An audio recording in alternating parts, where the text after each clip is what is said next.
प्रार्थना और स्वर्ग।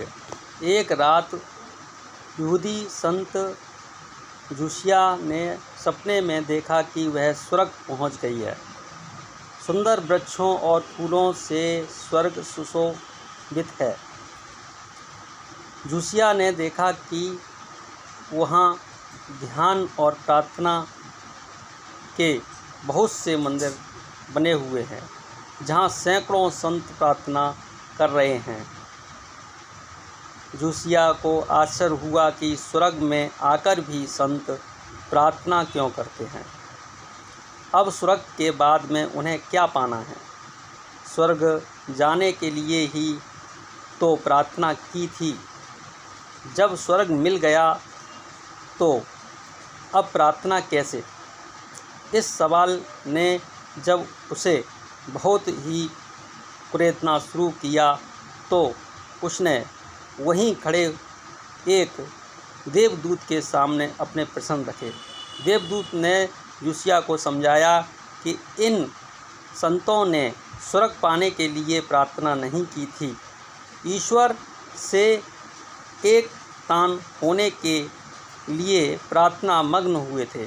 स्वर्ग में आ जाने पर भी ईश्वर से साक्षात्कार का माध्यम तो प्रार्थना ही है। इसलिए आपको आश्चर्य नहीं होना चाहिए कि स्वर्ग में आकर भी लोग प्रार्थना कर रहे हैं। सच तो यह है कि यहाँ कोई प्रार्थना करता है, स्वर्ग वहीं चला आता है। तो ईश्वर को पाने के लिए प्रार्थना बहुत ही ज़रूरी है। प्रार्थना करना चाहिए और जहाँ हम प्रार्थना करते हैं वहाँ स्वर्ग अपने आप आता है। सच्चिदानंद रूपाय विश्व उत्पत्त्याय हेतवे तापात्रयी विनाशाय श्री कृष्णाय ब्रह्मा। सच्चिदानंद जो सच्चा है और आनंद देने वाला है, वो ईश्वर की भक्ति में। संसार में सुख नहीं है, सुख ईश्वरी भक्ति में है, ध्यान में सुख है। दो प्रकार के सुख होते हैं, एक स्थायी सुख और एक अस्थायी सुख। जो संसार का सुख है, जो अस्थायी है, थोड़े देर के लिए अच्छा लगता है, उसके बाद नहीं लगता। जो परमानंद परमात्मा का जो सुख है वो स्थायी है। अभी आप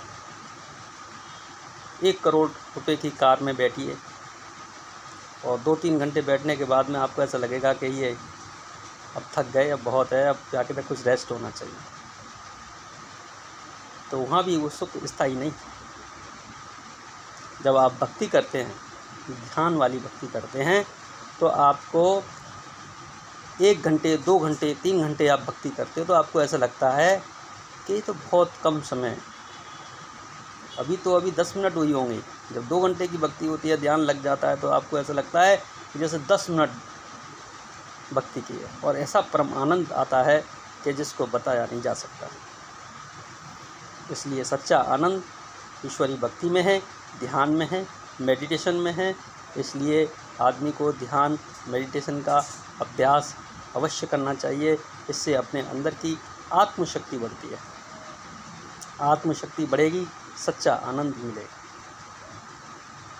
जय जय गुरु महाराज।